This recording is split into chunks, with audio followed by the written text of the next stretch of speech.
Bonjour à tous, merci d'être sur Trust Gabon. N'oubliez surtout pas de vous abonner sur notre chaîne YouTube et notre page Facebook.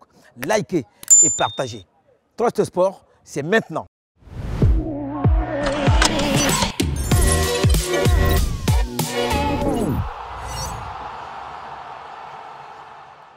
Au sommaire de Trust Sport aujourd'hui, il sera question de la 5e journée des éliminatoires comptant pour la CAN 2023 qui se jouera en Côte d'Ivoire.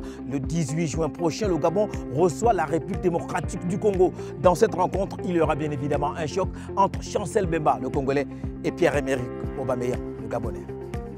Il sera également question dans cette émission de la 33 Export Corporate Championship qui était à sa 2e journée. Les rencontres se sont jouées au complexe sportif Monédan de Siban à Libreville au Gabon.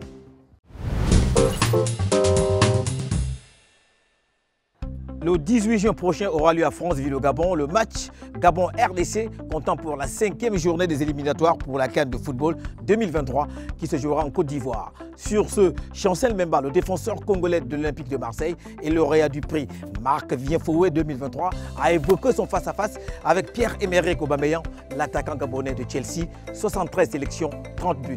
C'est toujours très passionnant et génial de jouer face à de très bons joueurs de haut niveau, a déclaré sur RFI le Congolais qui compte lui 68 sélections et 4 buts. L'ancien sociétaire de Porto ne voit pas que le duel avec Pierre-Emerick Aubameyang malgré les regards qui seront portés sur eux. Le Gabon n'a pas qu'Aubameyang comme grand joueur, ils sont nombreux. Alors oui, ça va être un régal et surtout une belle bataille. Ce sont des duels auxquels tout compétiteur adore se frotter, mais cette fois-ci, nous sommes déterminés à l'emporter, quel que soit le prix, a fait savoir Chancel Mbemba. A noter que dans ce groupe I, le Gabon est en tête avec 7 points, suivi du Soudan 6 points. La Mauritanie est 3e avec 4 points. La RDC boucle la marche avec 3 points.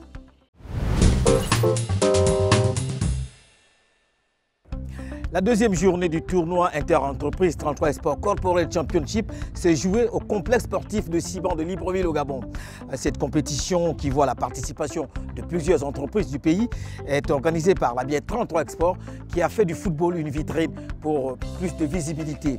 Coordonnée par Paul Kissani, ancien capitaine des Panthères du Gabon, la 33 Export Corporate Championship vise à créer une plateforme de réseautage mais aussi améliorer le capital sympathie pour la marque 33 Export.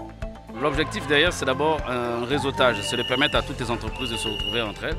Tout d'abord autour de l'action RSE, parce que c'est d'abord mettre en avant l'action RSE. Et après, sur le plan football, c'est de permettre aux différentes équipes d'avoir un moment de détente. Aujourd'hui, voir des directeurs généraux ou des chefs de service avec des agents de leur structure partager un moment de football, c'est un peu ça l'objectif qu'on recherchait derrière sur le plan du tournoi. Cette 2e journée qui a connu un peu plus d'engouement que la première a été satisfaisante pour les organisateurs. Le championnat on a commencé avec un peu de retard lors de la première journée. On sait tous que les débuts sont souvent un peu compliqués. Et là, je pense que le train a pris et puis depuis 8h30, on a commencé. Ça va pour le moment. Si pour certains, la 33 Export est la plus belle compétition de football inter-entreprise au Gabon, elle a aussi des objectifs à atteindre. L'intérêt, il est complètement de fédérer, de garder l'esprit d'équipe, les valeurs même du sport, et en l'occurrence celui du sport roi. Donc on est carrément dans le contexte même qu'on recherchait avec notre partenaire. Donc aujourd'hui on est à la 2e journée de notre championnat. On invite les gens à venir, les managers d'entreprise de venir davantage supporter les équipes, du moins leur société. Donc on est là, l'événement se déroule très bien, on ne voit que de bonnes choses. L'esprit sportif est là, l'esprit fair play est là. Pour rappel, sachez que la 33 Export a été lancée en Indochine par la brasserie Cholone. Destinée à l'exploitation, son nom lui vient de son conditionnement, à l'origine une bouteille de 33 centilitres. Voilà, Trust Sport, c'est terminé pour aujourd'hui. Merci de votre confiance sans cesse renouvelée à l'égard de notre programme. N'oubliez surtout pas de vous abonner sur notre chaîne YouTube et notre page Facebook. Likez et partagez.